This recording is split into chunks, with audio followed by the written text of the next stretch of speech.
ఓం మహాగణాధిపతయే నమః. ఓం గురుభ్యో నమః. ఓం శ్రీమాత్రే నమః.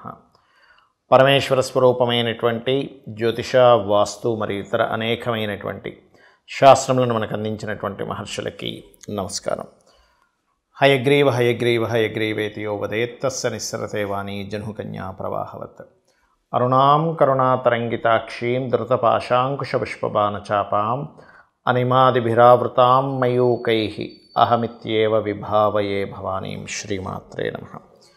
ప్రేక్షకులకి ఆ లలితాంబిక అమ్మవారి యొక్క అనుగ్రహం పరిపూర్ణంగా కలగాలని మనస్ఫూర్తిగా కోరుకుంటూ మనం ఈరోజు చెప్పుకోబోయేటువంటి టాపిక్ ఏమిటి అంటే, సూర్య భగవానుడు మకర రాశిలోకి మకర సంక్రమణం అంటారు.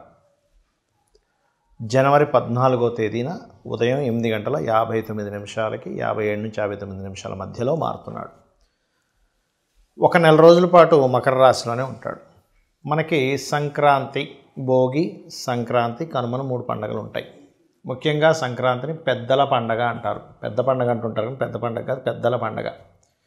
ఈ రవి యొక్క గ్రహస్థితి మారడం మూలంగా 12 లగ్నాల వారికి, లగ్నం తెలియని వారు రాసుల వారికి ఎటువంటి శుభ ఫలితాలు జరగనున్నాయి, ఏ విషయాల పట్ల జాగ్రత్త వహించాలి, ఏ లగ్నాలకి మరి రవి శుభుడైతే ఒక రకమైన ఫలితము, పాపైతే ఒక రకమైన ఫలితం జరుగుతూ ఉంటుంది. కాబట్టి ఏ విషయాల పట్ల జాగ్రత్త, ఏ పరిహార మార్గం చేసుకోవాలి, మరియు అదేవిధంగా మరి లగ్నము, నక్షత్రము ఏమీ తెలియని వారు పర్టికులర్గా ఎటువంటి జాగ్రత్తలు తీసుకోవాలనేటువంటి విషయాలని చెప్తుంది నేనైనప్పటికీ కూడా చెప్పిస్తుంది సాక్షాత్ లలిత అమ్మవారిగా భావిస్తూ మనం ఒక్కొక్క లగ్నం గురించి మనం తెలుసుకుందాం.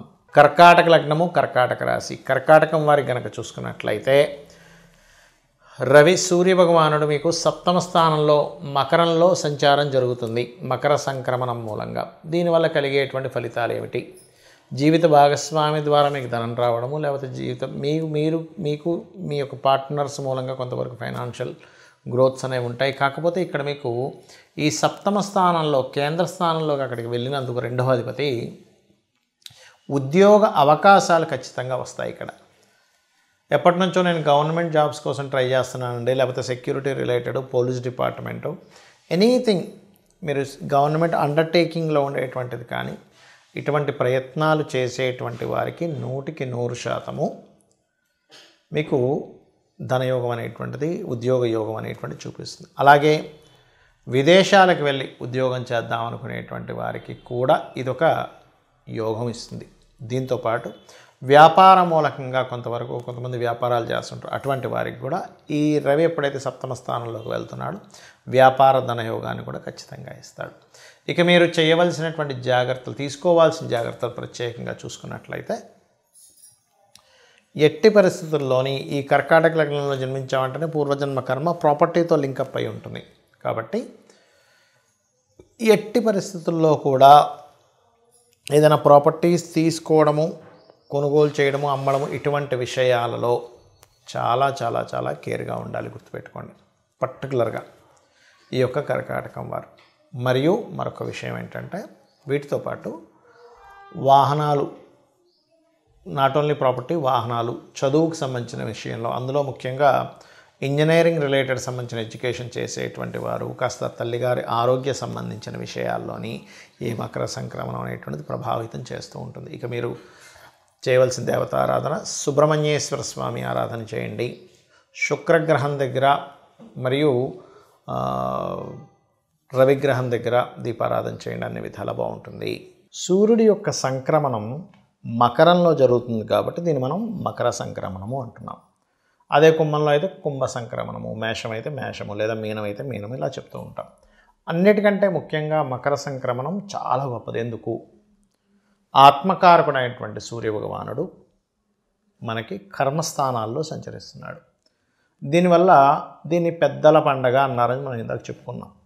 ఈ పెద్దల పండగ రోజు మనం చేయవలసింది ఏమిటంటే, ఇంట్లో మనం పండగ వాతావరణంలో ప్రత్యేకంగా మన పెద్దలు ఎవరైతే ఉంటారో, తాతలు, ముత్తాతలు, ఒకవేళ తండ్రి గారు గతించినట్లయితే తండ్రి గారికి, లేదా తల్లిగారి స్వర్గస్థులైతే శివాక్యం చెందినట్లయితే వారికని, ఎవరైతే గతించిన వాళ్ళు ఉంటారో, సింపుల్గా చెప్పాలంటే వారందరికీ కూడా వారి పేరు మీద తర్పణాలు వదలడము, వారి పేరు మీద స్వయం పాకం ఇవ్వడము, వారి పేరు మీద బట్టల్ని పెడతారు. అంటే వాళ్ళకి చెందుతుంది ఖచ్చితంగా, అందులో ఎటువంటి సందేహం లేదు. దీంతోపాటు ఈ స్వయం పాకం ఇచ్చేటువంటి క్రమంలో ఒక్కొక్క వ్యక్తికి ఒక్కొక్క సమస్య ఉంటుంది.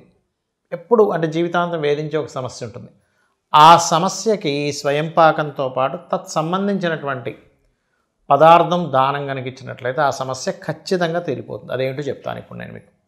ఉదాహరణకి కొంతమందికి చూడండి, చేసేటువంటి ఉద్యోగంలో పేరు ప్రఖ్యాతలు రాకుండా, ప్రమోషన్స్ లేకుండా ఇబ్బంది పడుతూ ఉంటారు. అటువంటి వారు ఖచ్చితంగా నువ్వులు, వీలైతే గోధుమలు అయితే ఇంకా అల్టిమేట్, గోధుమలు దానంగా ఇవ్వాలి. లేదండి కొంచెం ఉద్యోగం కోసం కూడా నాకు కొంత ఇబ్బంది ఉంది అని అనుకున్నవారు నువ్వులు గోధుమలు కలిపిస్తే చాలా మంచిది. స్వయం పాకం ఇచ్చే రోజు చెప్తున్నాను నేను మీకు. ఇది ప్రతి అమావాస్యకి చేయొచ్చు మీరు, లేదా ప్రతిసారి ఈ సంక్రమణం జరిగేటప్పుడు చేస్తే కూడా అద్భుతమైన ఫలితాలు వస్తాయి. మనకి క్యాలెండర్లో కనుక చూసుకున్నా మనకి యాప్స్లో కూడా దొరుకుతుంది. ఎప్పుడు మారుతున్నాడు సూర్యభగవానుడు అంటే అందులో చూపించేస్తుంది, నెట్లో కూడా దొరుకుతుంది మనకి ఈ ఇన్ఫర్మేషన్. ఈసారి మాత్రం మనకి 14 జనవరి ఉదయం 8:57 నుంచి 59 మధ్యలో మారుతున్నాడు ఆయన. ఇక కొంతమందికి మానసిక స్ట్రెస్ ఉంటుంది జీవితాంతం, ప్రతి చిన్న చిన్న విషయాలు కూడా స్ట్రెస్ అయిపోతూనే ఉంటారు. అటువంటి వారు చక్కగా గోశాలకు వెళ్ళి గోవులకి బియ్యం పిండి తినిపించడము. ఇందాక నేను చెప్పినట్టుగా గోధుమల ప్లేస్లో గోధుమ రవ్వ కూడా గోవుకు తినిపించవచ్చు, ఇది ప్రమోషన్స్కి. అలాగే మానసిక స్ట్రెస్ ఎక్కువ పడుతున్నా కాస్త మీరు బియ్యము దానంగా కనుక ఇచ్చినట్లయితే స్వయం పాకంతో పాటు అద్భుతంగా ఉంటుంది. మరికొంతమందికి ప్రతిదీ గొడవలు అవుతుంటాయండి. అది భూ వివాదాలు కావచ్చు, అన్నదమ్ముల మధ్యన గొడవలు కావచ్చు, భార్యాభర్తలతో గొడవలు కావచ్చు, ఎక్కువ అవుతున్నాయంటే మీరు అప్పుడు చేయవలసింది, మీరు కందులు అంటారు, కందులు 1 కేజీ-1/2, కందిపప్పు వేరు కందులు వేరు, 3 కందులు 1 కేజీ-1/2 తీసుకుని ఎరుపు రంగు వస్త్రంతో సహా మీరు స్వయం పాకం ఇచ్చేసినట్లయితే ఖచ్చితంగా మీకు ఆ యొక్క గొడవలకు సంబంధించిన దోషం అనేటువంటిది పోతుంది. అదేవిధంగా పెసలు, ఇది దేనికి ఇవ్వాలి అంటే మీకు వ్యాపార అభివృద్ధి అవ్వటం లేదండి, ప్రతిదీ మిస్కమ్యూనికేషన్స్ అవుతున్నాయి. మిస్కమ్యూనికేషన్స్కి లలితా సహస్రనామాల్లో ఒక గొప్ప నామం ఉంటుంది, ఓం కర్పూర వీటికామోద సమాకర్ష దిగంతరాయై నమః. చేసుకున్నట్లయితే ఖచ్చితంగా ఆ మిస్కమ్యూనికేషన్స్ అనేవి క్లియర్ అవుతాయి.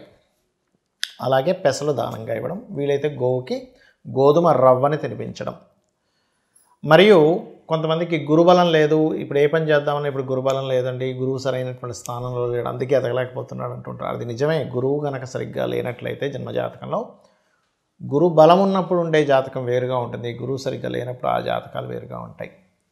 అలా ఉన్నప్పుడు పర్టికులర్గా ఏంటంటే గురువు ప్రత్యేకంగా వారికి జన్మజాతకంలో పాడైనందుకు ఈ స్వయంపాకంతో పాటు శనగలు ఎరుపు పసుపు రంగు వస్త్రము దానంగా ఇచ్చినట్లయితే స్వయంపాకంతో అద్భుతమైన ఫలితాలు వస్తాయి. దీంతోపాటు గోవుకి అరటికాయలు కూడా తినిపించండి. ఇక మరి కొంతమందికి వివాహం అవ్వదు, అలాంటప్పుడు ఉలవలు ప్లస్ బొబ్బర్లు 2 కలిపి ఇవ్వాలి స్వయంపాకంలో. గోవుకి కాస్త తీపి చపాతీలు పెడితే ఈ శుక్ర సంబంధించిన బొబ్బర్లు ఇవ్వడం వల్ల ముఖ్యంగా కేవలం వివాహం ఒకటే కాకుండా ఫైనాన్షియల్ క్రైసిస్, ఎక్కువ ఇబ్బంది పడుతున్నాం ధనం కోసం, ఖచ్చితంగా స్వయంపాకంలో మీరు బొబ్బర్లు ఇచ్చినట్లయితే ఫైనాన్షియల్ ప్రాబ్లమ్స్ తగ్గుతాయి. డబ్బులు రావాల్సింది కానీ ఆగిపోయింది అనుకునేవారు ఉలవలు ఎక్కువగా దానంగా ఇస్తూ ఉండాలి. అదేవిధంగా భయాలు ఉంటాయి కొంతమందికి, లేకపోతే ఏదో బ్లాక్ మ్యాజిక్స్ లాంటివి జరిగాయి అనేటువంటి ఒక భయం ఉంటుంది. ఇటువంటివి కూడా మన పూర్వీకుల్ని మన పెద్దల్ని కనుక తలుచుకున్నట్లయితే అటువంటి వాటిని కూడా వాళ్ళు పంపించగలుగుతారు బయటికి, ఏదైనా నెగిటివ్ ఎనర్జీ మిమ్మల్ని పట్టుకొని ఇబ్బంది పెడుతున్నట్లయితే, ఎందుకంటే వాళ్ళకున్న శక్తి అటువంటిది. కాబట్టి మీరు బొబ్బర్లు ఎలా అయితే ధనయోగం కోసం ఇవ్వమని చెప్పానో, అదేవిధంగా ఇటువంటి భయాలు, ఊహలు, అపోహలు, ఏదో తెలియని ఒక భయం వేస్తుంది అనుకునేటువంటి వారు ముఖ్యంగా మినుములు దానంగా ఇవ్వాలి పెద్దలకి. అలాగే కొన్నిసార్లు జాబ్ సంబంధించిన సమస్యలు ఉండేటువంటి వారు తెల్ల నువ్వులు దానంగా ఇవ్వడము.